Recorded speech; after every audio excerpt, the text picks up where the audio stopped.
તો વાત કરીએ વડોદરાની તો વડોદરામાં એડમિશન પ્રક્રિયામાં અસાધારણ વિલંબ જોવા મળ્યો કે જ્યાં એમએસ યુનિવર્સિટી અને જીકાસ પોર્ટલમાં વિલંબ જોવા મળી રહ્યો છે ત્યારે વિદ્યાર્થીઓ અને વાલીઓ ફી ભરવા મજબૂર બન્યા છે જ્યાં ખાનગી કોલેજની મોંઘીદાટ ફી ભરી હેરાન થયા છે ત્યારે ફરિયાદ કરતા વિદ્યાર્થીઓની કારકિર્દીમાં અવરોધ પેદા થયો છે। વડોદરા શહેરમાં કમન એક્ટનો કાયદો લાગીને વડોદરા શહેરના વિદ્યાર્થીઓ સાથે મોટો અન્યાય કર્યો છે।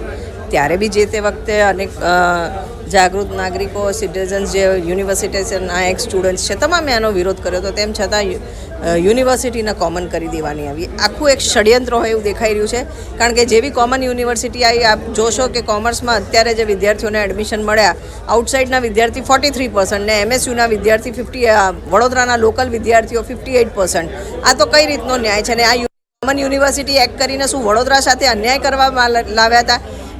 ઇનડાયરેક્ટલી એવું દેખાય છે કે કોમન યુનિવર્સિટી એક સીધું આજુબાજુ જે શિક્ષણ રૂપે હાટડીઓ ખુલી છે એ હાટડીઓમાં વડોદરાના વિદ્યાર્થીઓ એડમિશન લે એના માટે બની છે, ને સાથે જે બીજા હોસ્ટેલ્સ ને અન્ય ફેસિલિટીઝ છે એના માટે બહારના વિદ્યાર્થીઓ ઓછા ટકે વડોદરા આવે એમને બેનિફિટ કરાવવા કરી છે। તો વડોદરા સાથે અન્યાય થયો।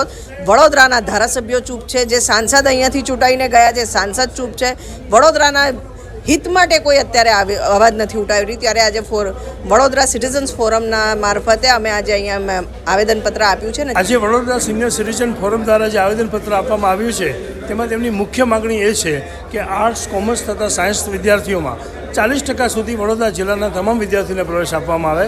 આ અંગે યુનિવર્સિટી બહુ સ્પષ્ટ છે કે હાલની જે અમારી ઇન્ફ્રાસ્ટ્રક્ચરની ફેસિલિટી છે, વિદ્યાર્થીઓની જે સંખ્યા છે એ ઇન્ફ્રાસ્ટ્રક્ચરની સંખ્યા, શિક્ષકની સંખ્યા, અવેલેબિલિટી ઓફ સીટ, બેન્ચીસ બધાના સંદર્ભમાં વ્યવસ્થા કરવામાં આવી છે।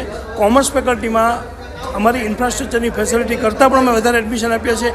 આમ છતાં વિદ્યાર્થીઓની લાગણીને ધ્યાનમાં રાખી અને આર્ટ્સ ફેકલ્ટીમાં જ્યારે થર્ડ રાઉન્ડ શરૂ કરવામાં આવશે ત્યારે અંદાજે 400 થી 500 એડમિશન માટેનો પૂરતો પ્રયત્ન કરવામાં આવશે। હાલમાં એડમિશનની પ્રક્રિયા સંપૂર્ણ નથી થઈ ગઈ। જ્યારે કમ્પાર્ટમેન્ટ એક્ઝામ આવશે ત્યારે આર્ટ્સ ફેકલ્ટીમાં પણ અન્ય ફરી વખત એડમિશનનો રાઉન્ડ શરૂ થશે ત્યારે દરેક